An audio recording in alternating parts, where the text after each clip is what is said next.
Sekarang memasuki yang ketiga adalah superlative degree.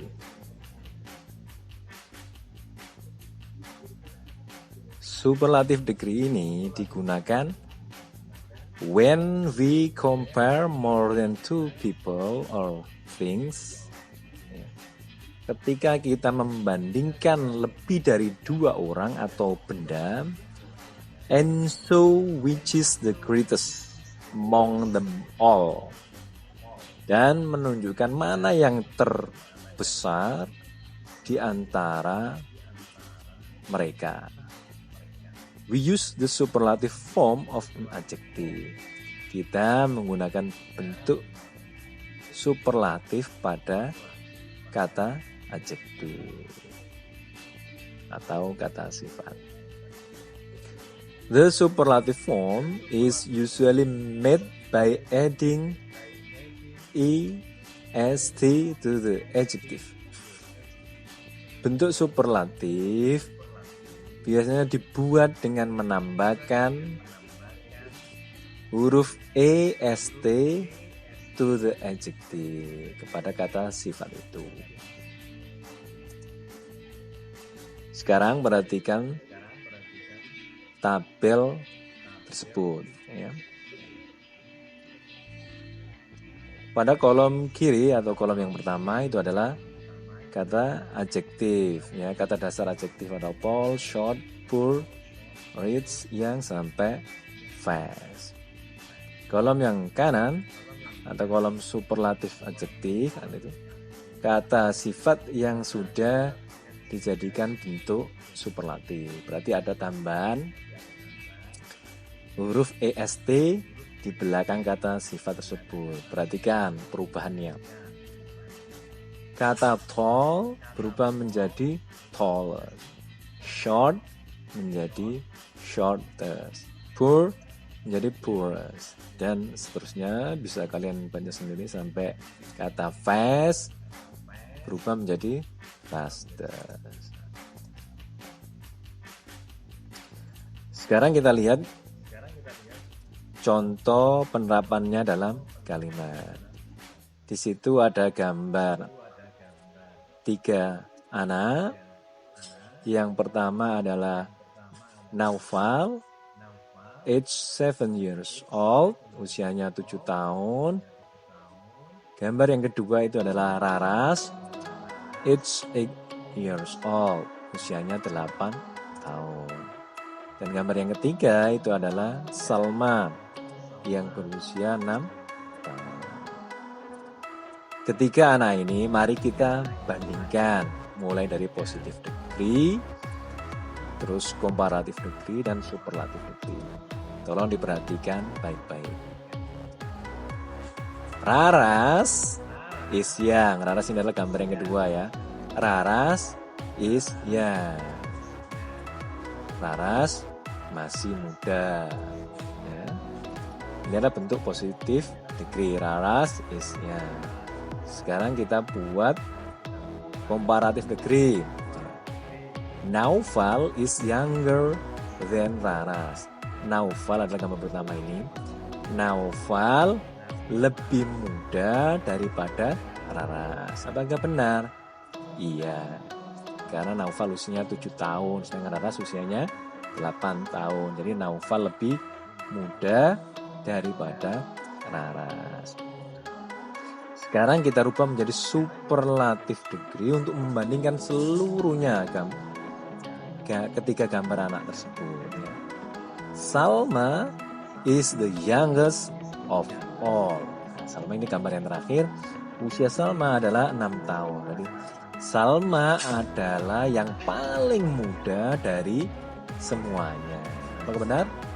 Iya, karena Salma usianya 6 tahun. Dia paling muda di antara semuanya. Salma is the youngest of all. Jadi kata sifatnya tambahi dengan huruf est.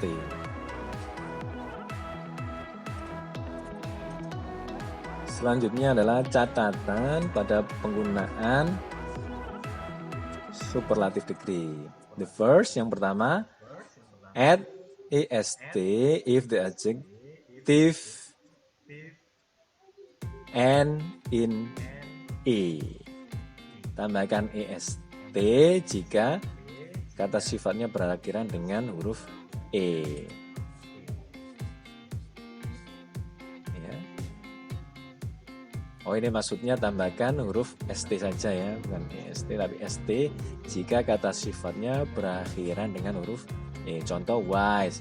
Ini tinggal menambahkan huruf s sama t menjadi wises ya.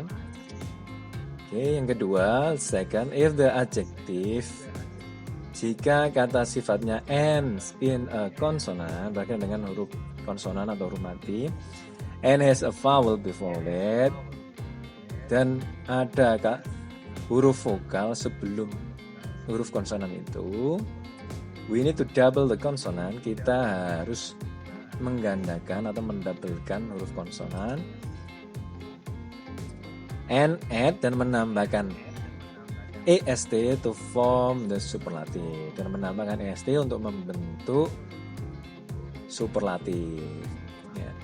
Contoh thin ya, thin ini berakhir dengan huruf konsonan n, dan sebelum n itu ada huruf vokal i, jadi berubah menjadi thinness. Nah, huruf konsonannya n ini didabelkan dulu baru ditambah dengan huruf est. Yang ketiga, if the adjective has two syllables and ends in y, jika kata sifatnya mempunyai dua silabel dan berakhiran dengan huruf y, just change, rubahlah huruf y itu menjadi huruf i. Change the y to I and add est dan tambahkan huruf est to form the superlative untuk membentuk kalimat bentuk superlatif. Example, contohnya adalah kata lazy. Kata lazy ini berakhiran huruf c, maka dia dirubah menjadi i dulu baru ditambahin est. Jadi menjadi laziest, paling malas. Kalau thinnes tadi paling kurus. Selanjutnya, fourth, yang keempat, add most. Tambahkan kata most before the adjective, sebelum kata sifat that has two or more syllables. Ya. Kata sifat yang mempunyai dua atau lebih syllable. Example case ya, contohnya adalah beautiful, handsome, diligent, popular, etc. Yang lainnya ya. Sekarang contoh dalam kalimatnya. My mother is the most beautiful woman in the world. Ibuku adalah wanita paling cantik di dunia. Berarti ada kata the most beautiful ya. Jadi sebelum kata sifat itu harus ditambah dengan kata most. The most ini ya. Oke, contoh yang kedua, Siska is the most diligent student in my school. Siska adalah siswa yang paling rajin di sekolahku. Ya. Dilicenin kata sifat, sebelum dilicen ini harus tambah dulu dengan the most ini supaya menjadi superlatif.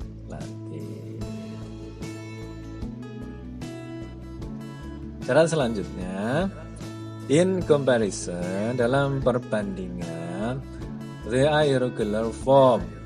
Ada bentuk-bentuk yang tidak teratur. Maksudnya bentuk perubahannya tidak teratur. Both in comparative and superlative. Baik pada bentuk komparatif perbandingan atau dan tingkat paling atau superlatif. Perhatikan tabel tersebut ya, ada 3 kolom. Ini adalah perubahan-perubahan yang tidak teratur, irregular form atau bentuk perubahan yang tidak teratur. Nah, perhatikan adjektifnya ini ada good, bad, far, little, many atau much ya. perubahan pada tingkat perbandingan atau komparatif, good menjadi better. Good ini berubah lagi ke tingkat paling atau superlatif menjadi best. Jadi good menjadi better menjadi bad. Bad pada tingkat perbandingan berubah menjadi worse. Ya. Superlatif menjadi worse. Ya. Hampir, ya, pronunciasinya hampir sama, cuma itu akhirannya yang berbeda. Yang komparatif E, yang superlatif T. Ya. Selanjutnya adjektif yang selanjutnya adalah far, arti jauh. Itu kalau komparatif berubah menjadi farther atau further. Salah satunya boleh dipakai. Ya. Superlatif berubah menjadi farthest atau furthest, ya, paling jauh. Selanjutnya adjektif yang selanjutnya adalah little, yang arti sedikit. Ya. Berubah pada komparatif menjadi less, superlatif menjadi least. Ya. Terus adjektif selanjutnya yang terakhir adalah many atau much. Ini kalau komparatif berubah menjadi more. Harus superlatif menjadi most. Ya. Dan selanjutnya, if there is a noun, jika ada kata benda in comparing, dalam membandingkan two person, dua orang, or thing atau benda, we also use more after the noun. Kita juga menggunakan kata more setelah kata benda. Jadi kalau membandingkan orang menggunakan kata benda, itu harus ada tambahan kata more, ya. Ya. Perhatikan contohnya, ya. Anita has more dolls than Siska. Anita mempunyai boneka lebih banyak daripada Siska. Selanjutnya, in comparison, dalam perbandingan, fewer and less, yang artinya sama, ya, few itu sedikit, less juga sedikit, depend on the form of the noun, berdasarkan bentuk dari kata bendanya. We use fewer, kita menggunakan fewer if the noun, jika kata bendanya is countable, jika kata bendanya bisa dihitung. Example phrase, ya, contohnya student, siswa, ya, book. Ini adalah kata-kata benda yang bisa dihitung. Kita coba masukkan dalam kalimat. Contoh, my books are fewer than your books. Buku-buku saya lebih sedikit daripada buku-buku kamu.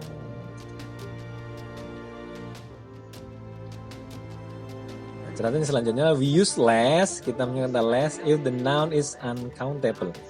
Kita menggunakan kata less yang juga berarti sedikit jika kata benarnya is uncountable, tidak bisa dihitung. Contohnya adalah time. Time itu waktu, tidak bisa dihitung dengan jari, ya. Money juga uang. Music, nah, music ini juga tidak bisa dihitung dengan, ya, yang bisa dihitung itu adalah alat musik. Coba kita perhatikan dalam kalimat contohnya, the exam is less than 10 minutes. Ujiannya kurang dari 10 menit. Jadi maksudnya adalah waktu ujiannya kurang dari 10 menit sudah berakhir. Oke, anak-anakku sekalian, dengan penjelasan tersebut tadi, Bapak berharap kalian bisa mengerti dan tetap semangat untuk belajar sampai kondisi bangsa Indonesia ini benar-benar terhindar dari virus corona atau COVID-19. Terima kasih.